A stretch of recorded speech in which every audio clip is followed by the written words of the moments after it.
Successfully land कर चुका है और भारत चौथा देश बन गया है जो कि एक यान को चांद के सतह के ऊपर सक्सेसफुली लैंड करा दिया है। अब यहाँ पर बहुत लोगों के मन में सवाल है कि इसका लाइफ कितना है, यानी ये जो पूरा मिशन है इसकी लाइफ कितने डेज तक है। तो एक्चुअली में चंद्रयान का लाइफ सिर्फ 15 दिनों के लिए है, क्योंकि वहाँ पर ऑलमोस्ट 14-15 दिनों का दिन होता है, यानी धूप रहता है, और बाकी से 14-15 दिन रात रहता है। तो जैसे सनराइज हुआ वैसे ये लैंड किया, यानी अब 14 दिनों तक प्रज्ञान रोवर अपना काम कर पाएगा। ज्ञान रोवर पे बहुत सारे सोलर पैनल्स लगे हैं, विक्रम लैंडर पे भी लगा है, तो इनको वही धूप से पावर मिलेगी, और धूप बहुत जरूरी है इनके ऑपरेशन के लिए। लेकिन जब 14 दिन खत्म होगा तब धूप चला जाएगा, तब इसका जो इलेक्ट्रॉनिक्स है वो काम करना बंद कर देगा, यानी जो मैक्सिमम डेटा है वो 14 दिनों तक आ चुकी होगी। उसके बाद वो सिंपली वहीं पर निष्क्रिय हो जाएगा, सारे इलेक्ट्रॉनिक पार्ट्स बंद हो जाएंगे। और इसरो के वैज्ञानिक ये कह रहे हैं कि हम होप करते हैं कि वो 14 दिनों के बाद भी कुछ दिन चले, लेकिन ये होप वर्ड यूज किया गया है, यानी इसके लिए कोई सटीक टेक्नोलॉजी नहीं यूज किया गया है जिससे वो गारंटीड चलेगा बहुत दिन तक, क्योंकि ये मिशन 14 डेज को माइंड में रखते हुए ही बनाया गया था। बाकी जो ल्यूना 25 जो कि क्रैश किया, अगर वो लैंड होता तो उसके अंदर एक ऐसा पावर जनरेटिंग टेक्नोलॉजी था प्लूटोनियम के जरिए, जिसके चलते उसको 1 साल तक पावर मिलती। तो इस मामले में सबसे अच्छी न्यूज ये है ना कि इसरो एक्चुअली में इस टेक्नोलॉजी पे काम कर रहा है। एक ऐसा जनरेटिंग टेक्नोलॉजी था प्लूटोनियम के जरिए, जिसके चलते उसको 1 साल तक पावर मिलती। तो इस मामले में सबसे अच्छी न्यूज ये है ना कि इसरो एक्चुअली में इस टेक्नोलॉजी पे काम कर रहा है, एक ऐसा प्लूटोनियम का पावर सोर्स बनाने का जिससे अपकमिंग मिशंस में 1 साल तक पावर मिले। लेकिन फिलहाल चंद्रयान जो है ये 14 डेज तक बहुत सी रिसर्चेस करेगा साउथ पोल में, वाटर, हीलियम 3 और ऐसे कई चीजें हैं जिसके बारे में आपको पता होना ही चाहिए कि ये मिशन आखिर हुआ किस लिए है। तो चलो उन सुपर इंटरेस्टिंग डिटेल्स को हम समझते हैं। किसी भी प्लेनेट या फिर सैटेलाइट, जैसे कि मून एक सैटेलाइट है, तो उसका जो नॉर्थ पोल और साउथ पोल है ये दोनों काफी इम्पोर्टेंट है हमारे लिए। या फिर किसी भी जगह पर चले जाओ, चाहे आप जुपिटर के किसी मून पर चले जाओ, तो वहाँ पर नॉर्थ और साउथ पोल में जो चीज एक्यूमुलेटेड है या फिर जो भी चीजें वहाँ मौजूद है वो बहुत ही मिस्टीरियस होती है हमारे लिए। जैसे कि धरती का जो सबसे एक्सट्रीम कंडीशंस है वो यहाँ के नॉर्थ और साउथ पोल में ही है, और इक्वेटर का जो रीजन है इसे तो कोट एंड कोट सेफ माना जाता है ना, क्योंकि ज्यादातर कंट्रीज इक्वेटर पे मौजूद है उसी के आसपास, और नॉर्मली सब कोई रह रहे हैं। लेकिन जो एक्सट्रीम कंडीशंस है वो नॉर्थ और साउथ पोल में होता है। रिसर्चेस के हिसाब से साउथ पोल में जो प्रेजेंस ऑफ वाटर आइस है वो बहुत मात्रा में है, और इसी के बारे में और डेटा धरती चाहता है। मून के इस रीजन में कभी भी सनलाइट नहीं पड़ता है, और ये एक ऐसा रीजन है जहाँ पर परपेचुअल डार्कनेस था बिलियंस ऑफ ईयर्स से, और डार्कनेस है और डार्कनेस रहेगा।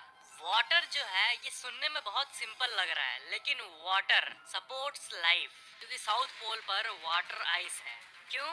क्योंकि वहाँ पर सनलाइट नहीं पहुँचता, और इसलिए वहाँ पर ऐसी कंडीशंस है कि पानी बहुत मात्रा में जमी हुई रह सकती है बहुत सालों तक, इनफैक्ट मिलियंस ऑफ ईयर्स तक। आपको पता है पहला एविडेंस, पहली ऐसी कोई जांच, ऐसा कोई कैलकुलेशन जो ये बताए कि पोल्स पर पानी है, ये इंडिया का चंद्रयान 1 पहली बार दिखाया था। ये फोटो आप देख सकते हो, ये जो ब्लू ब्लू आपको दिख रहा है ये है पानी का डिटेक्शन, और इसी प्रेजेंस ऑफ वाटर को चंद्रयान 1 ने आज से करीब 15 साल पहले ही पता कर लिया था। और यही वो कारण है जिसके चलते ये माना गया है कि वहाँ पर वाटर आइस ट्रैप्ड है। और जो मैंने आपको बताया था ना कि किसी भी मिशन में ऑर्बिटर होता है जो कि ऊपर घूमते रहता है, लैंडर होता है और रोवर होता है। तो ये जो ऑर्बिटर्स होते हैं ये किस लिए है वहाँ, ये इसलिए है ताकि वो वहाँ के सारे रीजन्स का डेटा हमें भेज पाए। तो चाहे वो इंडिया का ऑर्बिटर हो या फिर बहुत सारे देश जिसका ऑर्बिटर अभी चांद पर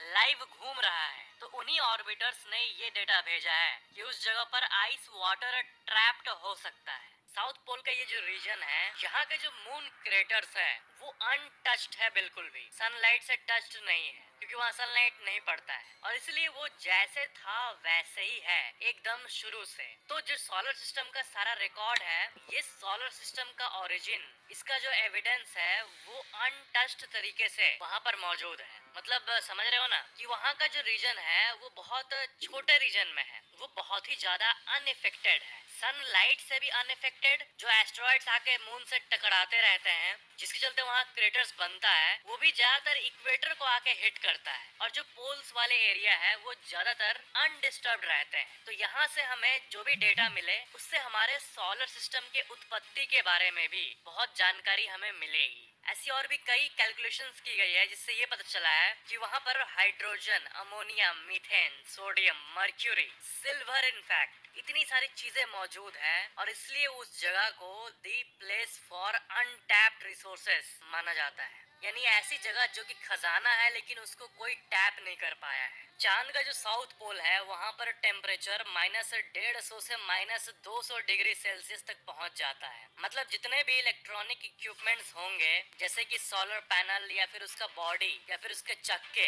ये सब आप सोचो इस तरह बिल्ड की गई है ऐसे मटेरियल से, जिससे वो एक्सट्रीम कोल्ड ऐसे टेम्परेचर में भी वर्क करते रहे। अब जो उसके अंदर सर्किट बोर्ड्स होते हैं, और माइक्रोस्कोपिक लेवल्स पे वो जो सर्किट बोर्ड होता है वो काम कर रहा होता है। पूरे सर्किट बोर्ड के किसी 1 मिलीमीटर के पार्ट में अगर कोई शॉर्ट सर्किट या फिर कुछ भी एरर हो जाता है, तो पूरा सर्किट काम करना बंद कर देता है। इलेक्ट्रॉनिक सामान इतना कॉम्प्लेक्स होता है, लेकिन वही अगर ऐसे हार्श कंडीशन में चलाने के लिए बिल्ड किया जाए, तो सोचो किस तरह का डिटेलिंग का इस्तेमाल किया जाता होगा कि वो मून के साउथ पोल के -200 डिग्री वाले रीजन पे काम करे।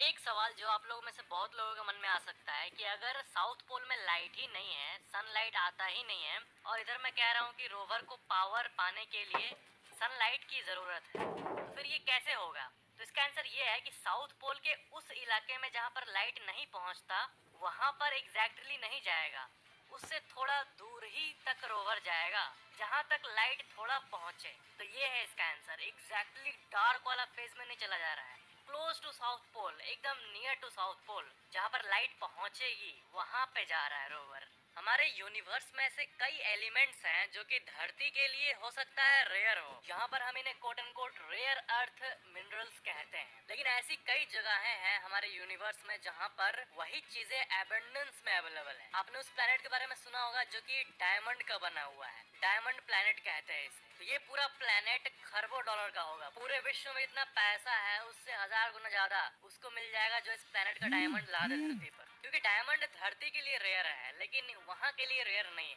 तो चांद भी कुछ ऐसा ही है, चांद में भी ऐसे कई मिनरल्स हैं जो कि धरती के लिए रेयर है लेकिन चांद के लिए नहीं, वहाँ पर अबंडेंस में अवेलेबल है। स्कैंडियम, एट्रियम, ये दोनों उन कई रेयर मिनरल्स में से दो का नाम लिया मैं आपको, और ये दोनों व्हीकल इंजन्स में यूज होता है। इस दुनिया में इतनी सारी गाड़ियां हैं उसमें यूज होता है, इलेक्ट्रॉनिक डिवाइसेस में यूज होता है, और जो रेडार सिस्टम होता है जो मिलिट्री के पास होता है उसमें भी इन रेयर मिनरल्स का यूज किया जाता है।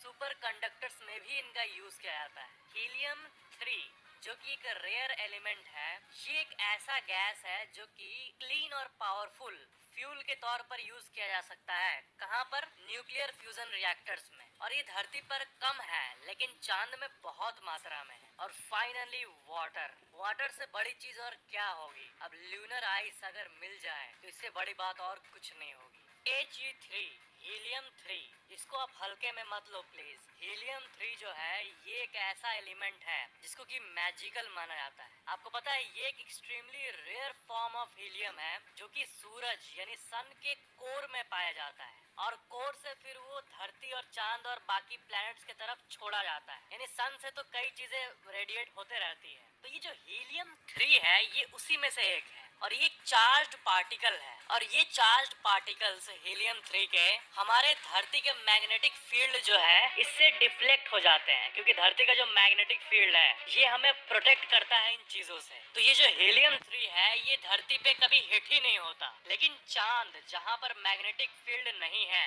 और मैग्नेटिक फील्ड इसलिए नहीं है क्योंकि उसका कोर जो है वो बहुत